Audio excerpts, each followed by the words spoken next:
Hari ini kita mengajak seluruh masyarakat khususnya di daerah Jabotabek untuk meramaikan acara Car Free Day di Jalan Tamrin ini gitu.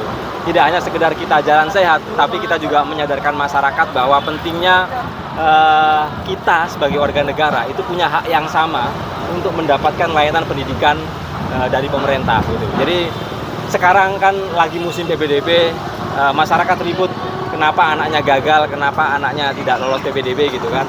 Kita sadarkan masyarakat bahwa kita harus desak pemerintah supaya menjalankan amanah konstitusi Undang-Undang Dasar 45 bahwa semua anak di Indonesia, semua anak Jakarta, semua anak di Jabotabek, dimanapun mereka berada, itu punya hak yang sama. Hak yang sama apa? Mendapatkan layanan pendidikan yang berkualitas dan berkeadilan. Karena mereka punya hak yang sama, maka nggak boleh itu. Misalnya, anak ini lolos, anak ini gagal, anak ini tidak lulus, nggak boleh. Karena itu semua anak itu harus ya mendapatkan bangku sekolah gitu. Jadi sudah kita berharap tahun ini atau tahun depan sudah nggak boleh lagi ada namanya ribut-ribut PPDB. Kenapa?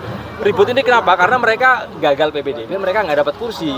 Ketika mereka nggak dapat kursi, mereka masuk ke sekolah swasta. Lah sekolah swasta gratis apa bayar?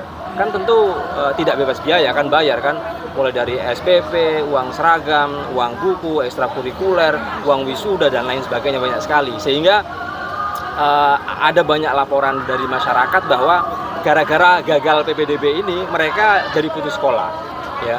Gara-gara gagal PPDB ini mereka kemudian memaksakan diri untuk masuk sekolah swasta, akibatnya mereka di tengah jalan nggak kuat bayar SPP, mereka putus sekolah gitu. Bahkan ada yang meskipun mereka nggak bayar, mereka tetap lanjut sekolah, sehingga akhirnya ketika lulus kelas 6 atau lulus kelas 3, ijazahnya ditahan oleh sekolah. Kenapa?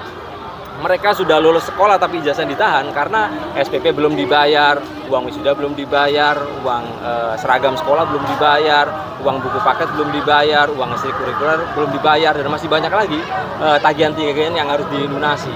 Padahal pasal 31, pasal 34 Undang-Undang Sisdiknas, pasal 31 Undang-Undang Dasar 45 itu jelas bahwa punya anak semua ya, anak Indonesia punya hak yang sama untuk mendapatkan akses layanan pendidikan.